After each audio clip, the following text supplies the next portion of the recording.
I want to show you how to make some different types of shadow puppet characters. I have some examples of real shadow puppets that I got from China, and this first character appears to be a pig, and you can see the sticks allow it to move, so these joints can move. And then you can see when you hold it up to the light, these are made from that rawhide leather.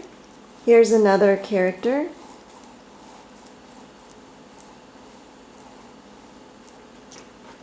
And you can see all the intricate details and colors on the body. These are all the supplies that you'll need to create your shadow puppets. You start with the cardstock, the white cardstock paper, scissors, a hole punch, the twine or string. You may want to have a pencil and then a fine tip Sharpie for drawing. And to color your puppets in, you can use the pastels or your set of acrylic paints and brushes. You'll also need bamboo skewers and masking tape. There are some templates that I've made available to you on the Google Drive folder, starting with the dragon. Usually these shadow puppets are in profile view, so we have the profile of the dragon head and then we have the tail. This one you can color in or do any pattern or design that you like. Here's an example where I've colored it in. This was a finished dragon. So if you were to make the dragon, notice that it has two sides to the head. So for the template, you would want to make 2 copies and then do one on the reverse side and kind of hold it up to the light to trace the silhouette of the dragon head so that you would have 2 dragon heads, one on each side. Then the tail, you only need one because you're just going to fold it in half. So here I've got my dragon head on both sides colored in, and then my tail is just folded over. And I also placed a sheet of construction paper or colored paper. You could use white paper also. And just glued that sheet of paper and made it like an accordion. You could also attach colored tissue paper if you wanted to. And then you can attach the skewers, the bamboo skewers. Just tape it, the bamboo skewer inside the dragon, and then I can use the skewers to move the dragon around.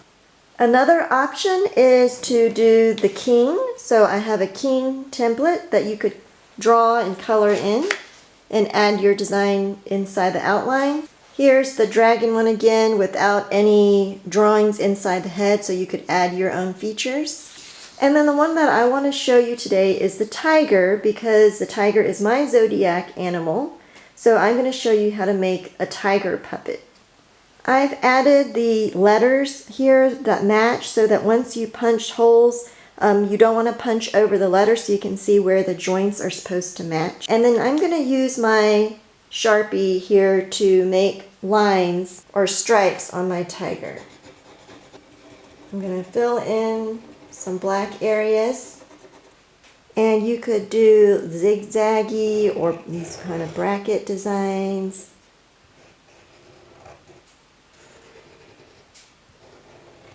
And color those in. Then for the legs, I just do kind of tapered, pointed stripes on opposite sides, and you can color those in, and then same with the tail. Here's one that I've colored in with the black pastel, but you could also do that with acrylic paint or with markers or with your Sharpie. Then I'm going to cut each part out. I've finished cutting my pieces out, and I've laid them so that the letters are close to the corresponding joints on the body for the legs and the tail and the head attachment. Now if you really wanted to get creative here and you enjoyed the carving of the stamp, you could get your X-Acto knife, and if you do this, make sure you use a cutting board or some kind of surface so you're not cutting directly on your tabletop. But you could go in and cut out these inside lines instead of coloring them if you wanted to kind of mimic those cutout areas of the Chinese shadow puppets, like you can see in these with the inside cutout areas. So that's just completely optional. I'm going to skip that part And we're going to go ahead and get out the hole punch and punch a hole right where the dot is on the template. And if you're making your own design, you can just decide where you want the joints. And when you punch the holes, remember not to cover up the letters and don't get too close to the edge of the paper. Then I'm going to take my twine or string and cut about 6-inch pieces. You want it to be long enough to tie. And I'm going to match up the hole A. So normally I would use metal brads. So here's a finished tiger. And I've used these brads to secure through the joints. And they move really nicely through that. But because I forgot to add the brads to your supply list, what you may need to do is just add an extra hole somewhere above the first one so that I can loop my string on that hole and then tie it.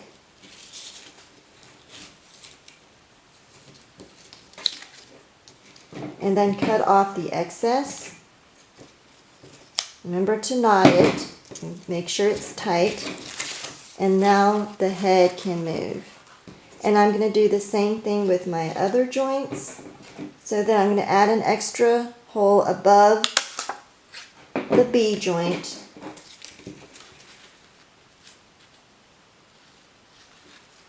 And do the same thing, loop this over the 2 holes and then tie it in the back.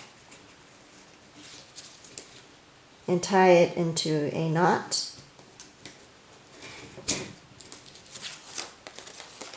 And so now these joints move. And I'm going to do that with all the other ones. Remember to add another hole above each hole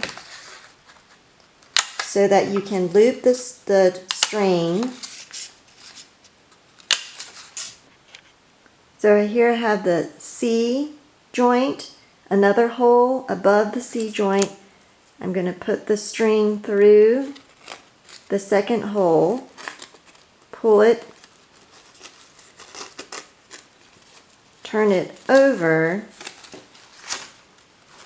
and now I can tie it. So I'm tying it once, and then I'm tying it again to knot it. And now I've got my 2 leg joints. Now I've attached all the legs, and I'm going to attach the tail.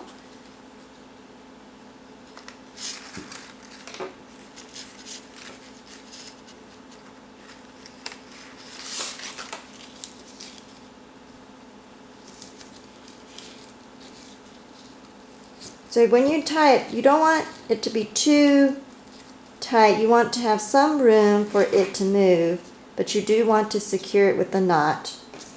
And I can cut off the excess if I want, so it doesn't show when I flip it over.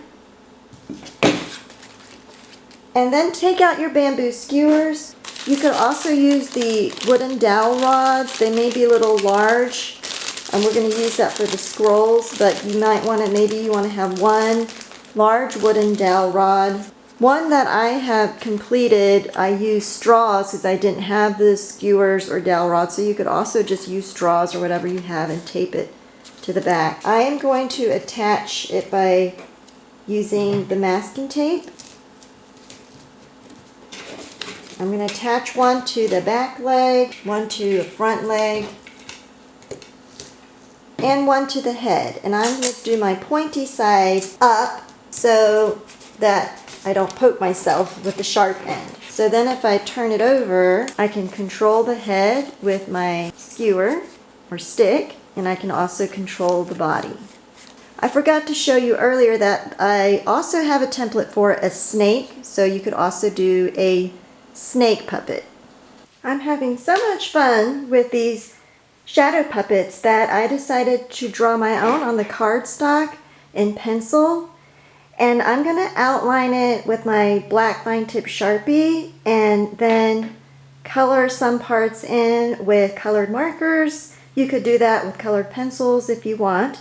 And then I'm going to carve out some of these negative spaces inside with an X-Acto knife, and that's why I have my cutting board here underneath it. You could also just use a mat or a cutting board like you would cut in the kitchen if you have permission to use something like that. I just don't want you to damage your tabletop surface. So I've colored in my shadow puppet, and I'll call her a warrior princess. She's got the fancy braid, she has a crown on, and then all this dress in the royal colors, and these two parts are her sleeves. This is like a cape type of deal or scarf flowing behind her. And I am going to carve out some areas, and I just use markers and Sharpies to color it in. You don't have markers in your art box, but maybe you have some at home, or you can use the pastels that were in your supply box. I've colored in some with this pink pastel, and I'm just going to use my finger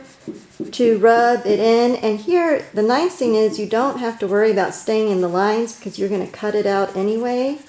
Because I want this to be a little look of translucency.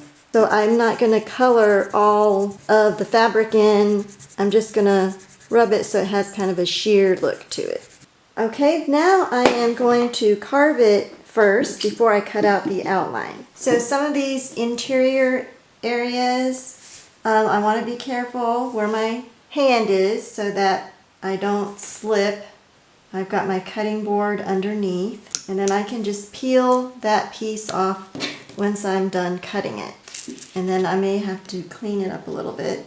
And this is completely optional, so you don't have to do this at all. You don't have to color your shadow puppet at all. Just if you want to, you can do that. So I'm going to keep cutting. Remember not to have your hand under the blade while you're doing that. Notice I have rotated my template here, and I'm going to show you as I'm carving how I'm turning the paper so that my hand is never directly underneath the blade. And I'm kicking myself for making so many curved elements because the curved ones are the hardest to cut, but I'm going to show you how to do it. So my hand is above the blade.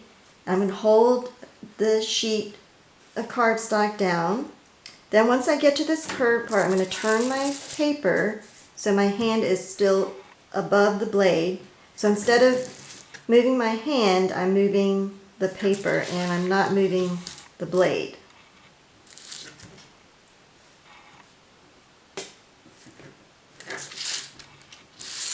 So that's a safety precaution, and then I can take out the part that I've cut. You can continue to do that with all of these curved elements. I finished the flowers and the bottom trim of the dress, and I'm going to show you how I did that bottom trim. Doing the waistline here, first I do the vertical lines, really just kind of a triangle effect. And then I'll do the horizontal lines so that I'm not having to move my paper around as much. Then once I made those cuts, I can just pop those right out. And now I'm going to do the square parts the same way, doing the sides first, so all in the same direction.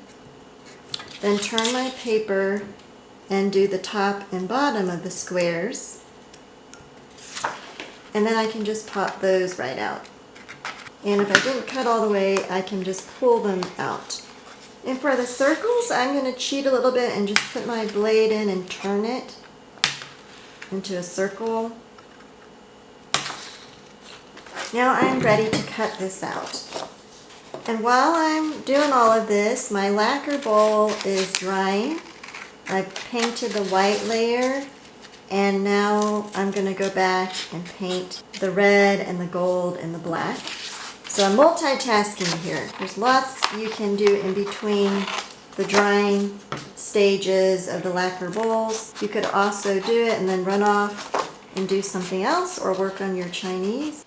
I also went back and cut out the holes in the hair braid using the same technique that I did for the flowers on the dress. And now that it's all cut out, I have the main body and the two sleeves, and I've got 3 bamboo skewers ready to attach. So the more skewers you have, the more you'll be able to move different parts of the puppet. So first I've got my hole punch, and I already have basically a hole in this area of the body, so I'm just going to punch holes in the sleeves.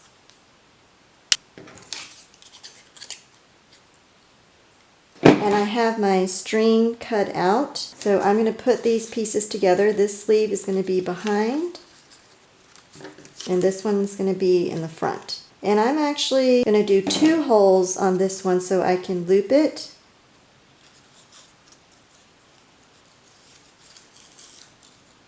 So I'm going to loop the string with the one sleeve, loop it through these 2 holes in the sash, and tie it.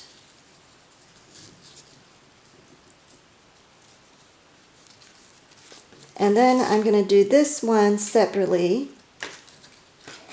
I'm going to do 2 holes in this one also. Loop it through the sash first. I'm actually going to have to punch another hole under this sleeve. Then loop this string on the second hole. Actually, I didn't need the second hole, so I'm just looping it through the first hole, and then I'm tightening it, but not too tight, and then knot it, because I want to make sure that there's room for it to move. So for the back sleeve, you only need the 1 hole, so I didn't need to punch in that second hole. Then I'm going to attach the skewers with the tape. So just with the masking tape, I'm going to put 1 on the body and then 1 on each sleeve. Attach 1 to this sleeve and cut off this excess part of the tape. And now I can move my arms up and down. You may have to play around with the positioning of the arms and with the skewers.